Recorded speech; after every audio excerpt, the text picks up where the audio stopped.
Okay, so I stumbled upon this video a little bit ago. It's basically just an entire video criticizing Dead Rising 3 and all the bad stuff about it. And I gotta say, I watched the video. It is not good. Like, oh my god, it is bad. The criticisms are just straight up dog crap.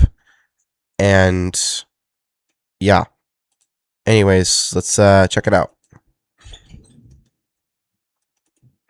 Well, it's finally time. You know what? No Oh, whoops. funny gimmicks, no gags, no quips. Let's I don't know why I did that. just do this and get it over with. I'm going to be having to check my microphone every time, though, because my microphone is a bit busted right now. There's no audio issues. It's just issues with me personally, because it's not very good. I'm going to have to get a new microphone. So every time I talk, I'll have to have the thing up. Sorry. Capcom Vancouver finally got to fly solo and create a Dead Rising game without Keiji Inafune's involvement, and there's the first of many warning signs. I don't know how that's a warning sign, because there are many instances where, like, game studios make games by themselves without previously assisting game studios, and the game itself ends up perfectly fine. That's not an issue. And also, I don't think he doesn't elaborate how it's an issue. Dead Rising 3 launched exclusively for the Xbox One in November 2013, only 2 years after Dead Rising 2 Off the Record, with the PC version released. This part over here is just him providing context to the actual game itself. So I'll just skip over here.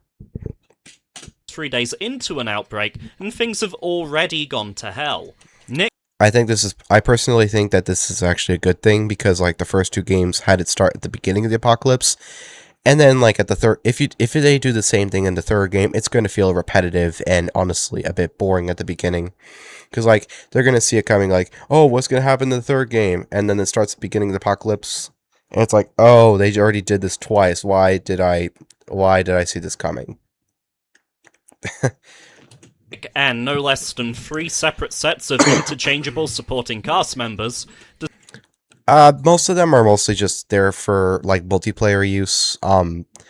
Dick, Rhonda, and Diego, who we'll see later on. Rhonda, though, actually is an important part to the story, because she repairs repairs a very important piece of tech that gets them out of there. Discovered the quarantine and evacuation sites around the city aren't exactly operational. It's okay though, one of Nick's childhood friends conveniently has the keys to a plane. Okay, so that's Diego, and no, he doesn't conveniently have the keys. His unit got completely destroyed by a horde of zombies, and he had to run away with the keys, because everyone else was just dying. What would actually be convenient was a guy donated a plane like just before the apocalypse happened. That, in my opinion, would be somewhat convenient, but an important part of the story. So, not a valid criticism. Problem is, the plane won't fly without certain components. There's your base objective. Complete busy work in exchange for plane parts, fix it, and fly yourself out of the danger zone. It's literally the plot of Dead Rising 2 Case Zero all over again, just swap that game's bike for this one's plane. No, it is not. Did you even play the game? The plot of the game is to get his friends out of there while also exposing the corruption in the government, because they are killing millions of people in order to gain power from it. The plot isn't just to fix the plane. Fixing the plane is a central theme of it, because the plane is what they use to get out. But that's not the plot. The plot isn't to fix the plane. The plot is to stop the government from killing millions of people and escape from Los Perdidos. It does have a little bit more going on than that. As I've been keeping these reviews spoiler-free, all I'll say is it draws heavily on the existing canon, and probably shouldn't be played without having knowledge of the previous game's plots. I personally don't really see how it's an issue, because that's kind of the trend with most game series. After like the second, third, and fourth game, they heavily rely on the plot of the old games so that they can stay relevant. That said, if you did enjoy the previous games, maybe you shouldn't play this, as Dead Rising 3 will tarnish the older entries. Please elaborate on this without just saying baseless crap. Despite one or two moments that genuinely made me think, oh, that's kind of cool, the bulk of the game made me cringe as it disgraced existing characters and continued to feel like poorly written fan fiction. How did it disgrace existing characters? Chuck Green is basically the same, just more mature, and Isabella Keys is also the same. She's just as evil and manipulative. The only person you could arguably say was tarnished was Annie, because she is an advocate. As she grows up, she turns from a scared little girl in an apocalypse to a hardened survivor willing to do what it takes to stop the government. I would think that, like, I would think that probably conservatives as a critic would probably call her a liberal or something, technically. But, I don't know, that's not really a valid criticism. For example, at the very start of the game, a plane crashes due to zombies being on board. Cool set piece, but this is 3 days into an outbreak. The city is under quarantine, no planes should be taking off or landing. A plane shouldn't even be in Los Burritos airspace. Now, you would be right if you didn't forget the fact that that is a plane from an evacuation site that Nick was trying to find in the beginning of the game.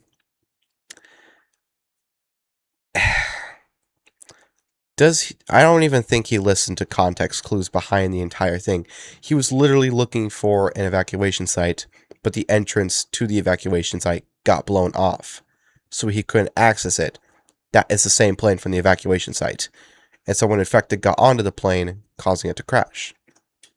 It couldn't have taken off pre-outbreak, as it'd have to have been in the sky circling the city for 3 days on one tank of fuel. So where did the infected aboard the plane come from? Is there an outbreak in another city? It doesn't make sense.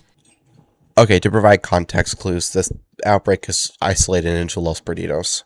The whole thing is a hot mess. Even Nick himself is written inconsistently, switching constantly from a frightened everyman to an 80s action hero badass, and then back again, sometimes within the same cutscene. Okay, so the cutscene that you just showed was him acting out of pure desperation. When you're a frightened character and you see a guy that's charging at you with a big freaking thing, obviously your first instinct would be to make it stop. And he throws a Molotov on it that he sees on the ground right next to him in order to make it stop. That's out of pure desperation and adrenaline. It's not inconsistent for a scared character to act on instinct. Sometimes it works, sometimes it doesn't. Second of all, he's not inconsistently written at all. He is consistently written throughout the whole game to evolve from a frightened hero, a frightened, inexperienced dude in an apocalypse, to a hardened survivor, to a hardened heroic survivor who's willing to do what it takes to get him and his friends out of the city, even if he has to put himself in harm's way.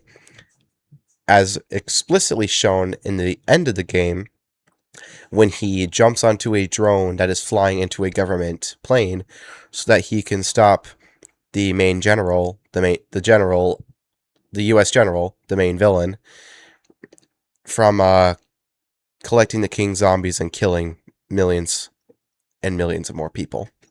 Before we talk about the gameplay, I want to address some performance issues. I'm playing the PC version on Steam Okay, this entire part over here is just him being critical about the performance issues, which all of this is outdated because it was all fixed in 2018. And this video was released in like near the beginning of 2018. And then this part is mostly just him being upset that they haven't fixed it by now, but this is mostly due to the fact that they were promoting like the triple bundle pack. Anyways, this right here, there we go. Not just the performance. Themselves. Wow, we've gotten this far before even discussing gameplay. For the most part, it's your standard Dead Rising affair with a couple of new additions, such as a sprint button. You can now craft combo weapons. I personally think that's actually a really good thing to do because in the first 2 entries, the frickin' traveling was so jarring. It was so bad. It felt slow. It felt terrible. I like in this one how they allow you to actually sprint, so it's a lot easier to get to locations and actually drive without having to be restricted by a frickin' wall by a frickin' door. Oops. There we go. On the fly at any time, giving you access to an impressive arsenal at a moment's notice. Yes, the combo weapons were overpowered in Dead Rising 2 as well, but at least in that game you had to reach the safety of a workbench first. The level ups. That was actually also a pretty common complaint about the first 2 editions, that you had to hold on to your crap. Combine them, where now you can actually combine them on the go. Which makes sense because Nick is a mechanic, Chuck Green was a motocross rider, and Frank West was a reporter. So it makes sense that the mechanic would have higher capabilities than Chuck Green and Frank West.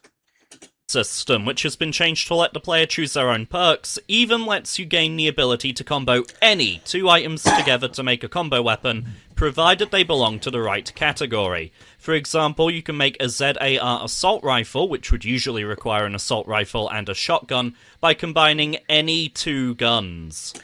I personally don't think that's a good thing to do because it makes it way too easy to make. It makes it way too easy to make combo weapons like that and stuff. Yeah, I don't think that was a good addition to the game. But, yeah.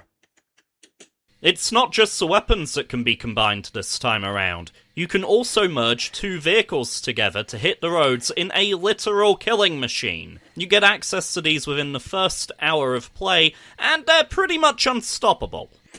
Except that they can break if you ram into zombies too much. So, no, they're not unstoppable. I mean, that issue is kind of solved at, when you reach max level, where you can make indestructible vehicles. But in the beginning, in the early, mid, and a bit into the late game, unless you're, really good at grinding levels, your vehicles are going to break like crazy if you're not careful. It's just as well, because with a much larger map, you're going to be doing a lot of driving in this game. Too much driving, if you ask me. I mean, not really. A majority of the side quests nearby are within walking distance without them feeling jarring, and in some cases, a lot of the main missions don't take too long to go on foot either. I mean, they do take a few minutes, and it's a lot easier to drive there with the car. But you don't have to drive. It's just a lot less time consuming. Previous games restricted vehicles to set areas as a novelty. And honestly, I'm pretty sure a lot of people hated it because driving around vehicles was much more convenient than walking around in the slowest pace possible. This one requires you to use them constantly. I mean, it doesn't really require you to use them unless you're driving around a casket, for crying out loud. That's the only scenario where you really have to drive a car. Other than that, for the most part, you don't have to drive around. It's just a lot easier. Especially in missions, as it's not practical or timely to move around on foot. This entry boasts it can render 3 times as many zombies on screen at any one time in comparison to Dead Rising 2. Now I mean, you would assume that a new game on a new, much more powerful console would be able to render more zombies. And if it didn't, that, in my opinion, would be very disappointing. Area of the map looks like the underground tunnels from the original Dead Rising, and that's a terrible thing. Why? It adds a bigger challenge to the game. You're complaining about a bigger challenge? Or better challenge? Like, come on, dude. Over the course of the franchise, zombies have been getting progressively dumber so that more of them can be on screen at the same time without That's not really true. The zombies have always been dumb.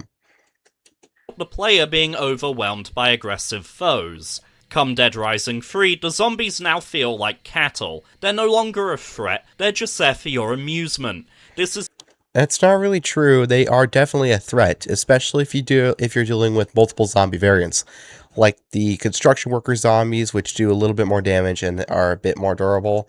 You have the police officer zombies, which can shoot at you from a long distance, and they're much harder to kill. You have the prisoner zombies, which are like 3 times the size of a regular zombie and will kill you if you're not careful with them.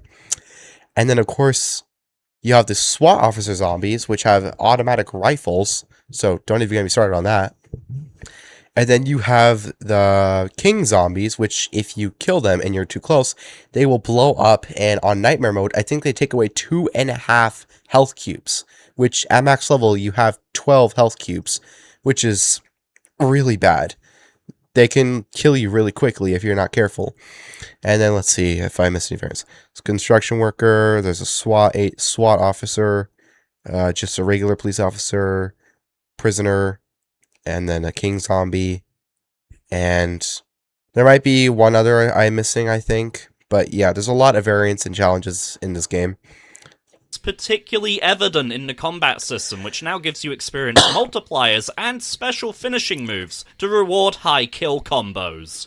I think rewarding the player for their skill is a good thing. Survivors are also less important now than ever before. Most of the time, it'll just be somebody surrounded by zombies asking you to clear a path. I mean, by this logic, they were never really important in the first place. Like, you could just completely disregard survivor safety if you wanted to in the first 2 games, and it would not make a frickin' difference. As soon as that's done, the survivor runs away, and that's it. No escorting I mean, you do realize that there are still survivors that you can save, and then they will join your group. them to a safe house, just some experience points, and watching them run off into the sunset to never be heard from again. There are some survivors who do stick around, usually after you complete a fetch quest for them, but instead of being escorted to a safe haven, they'll join your posse. Yes, that's what the game calls it. I don't understand why calling it a posse is a bad thing. It's just another adjective for party. Like, why are you... Sorry. Why are you being nitpicky about what they call a party in this game? Like, seriously, dude. This is just being nitpicky. Effectively backup you can call upon at any time as an AI-controlled co-op partner, with you switching party members in and out from a notice. This is honestly probably due to the fact that the character AI is much more advanced now compared to the first 2 entries, so they're able to do a lot more with the survivors than just having them follow you to the safe house and to never be seen again. Board. Safe houses do still exist, however now they act primarily as a clothing and weapons locker. You can open the locker and spawn a ton of any weapon you've previously touched. Here I'm spawning a good 8 or so of the same gun. No more scrounging desperately for weapons. That is absolutely not true. As you showcased in that very clip, there is a cooldown for how many you can grab. While in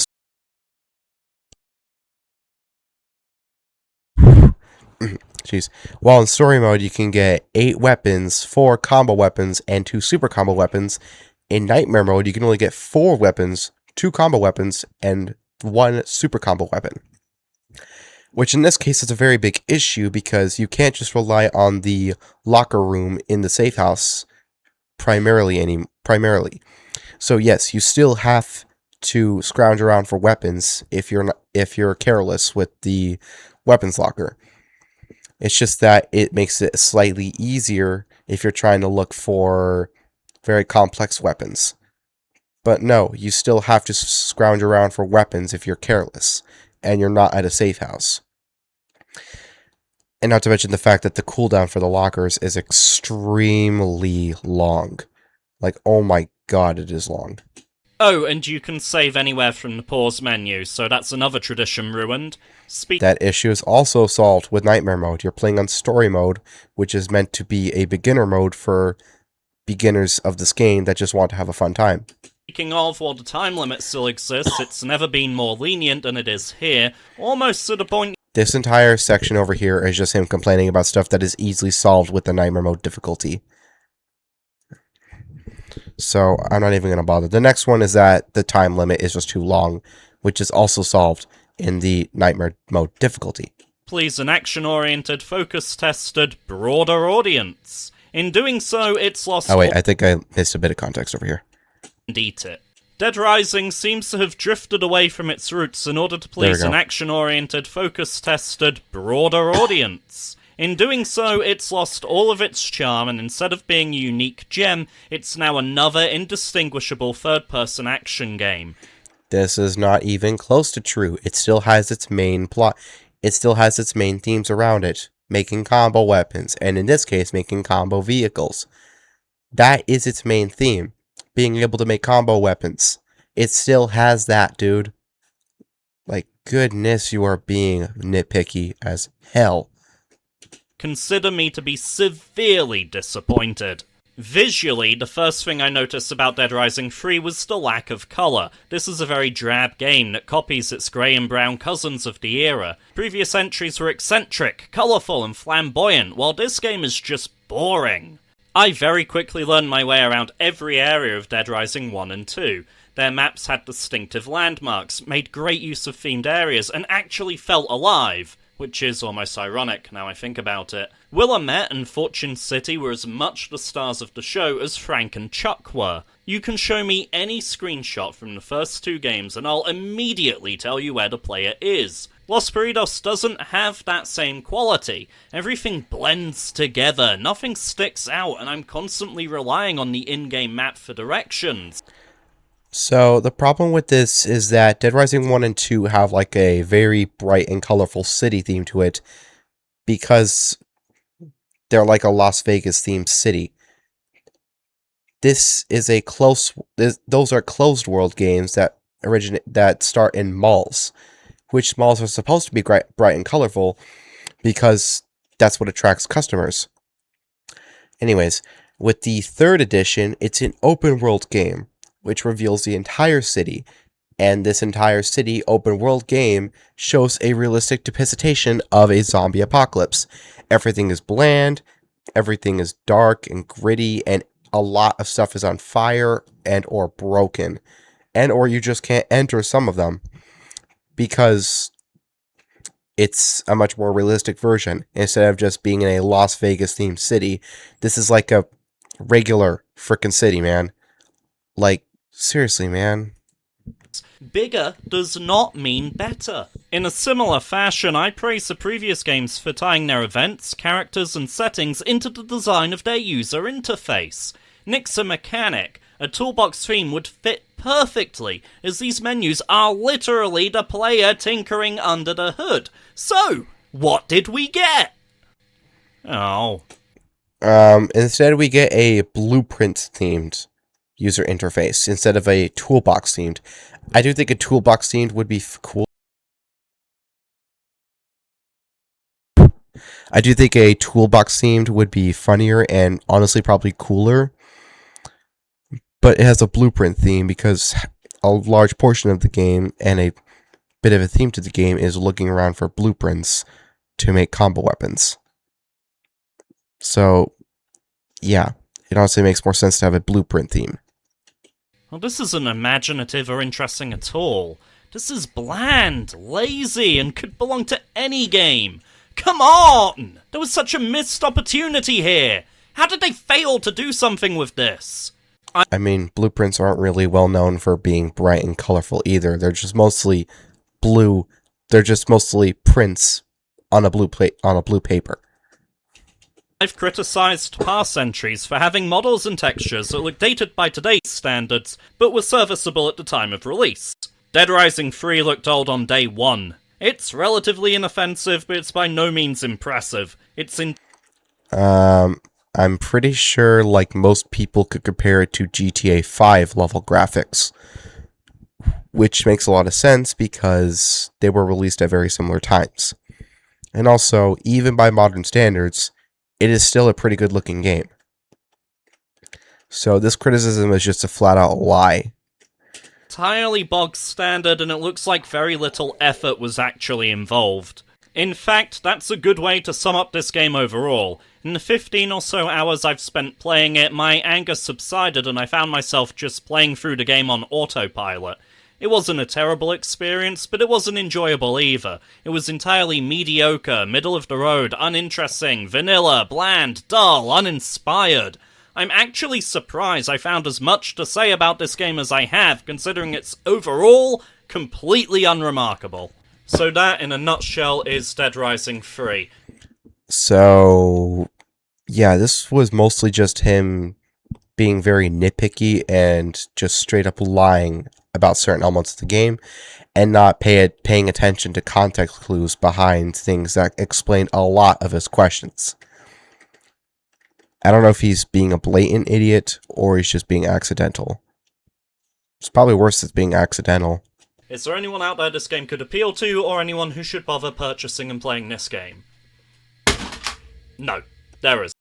I mean, I purchased the game. Several million people have purchased the game and absolutely loved it, so I don't know what you're talking about. That was a straight up lie, but he also just clearly did not pay attention to the game that he was playing and criticizing.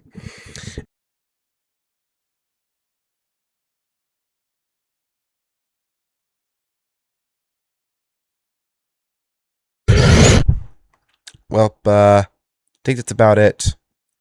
I will get this microphone properly fixed the next time I record. But if you want me to do something like this again, let me know in the comments. See ya.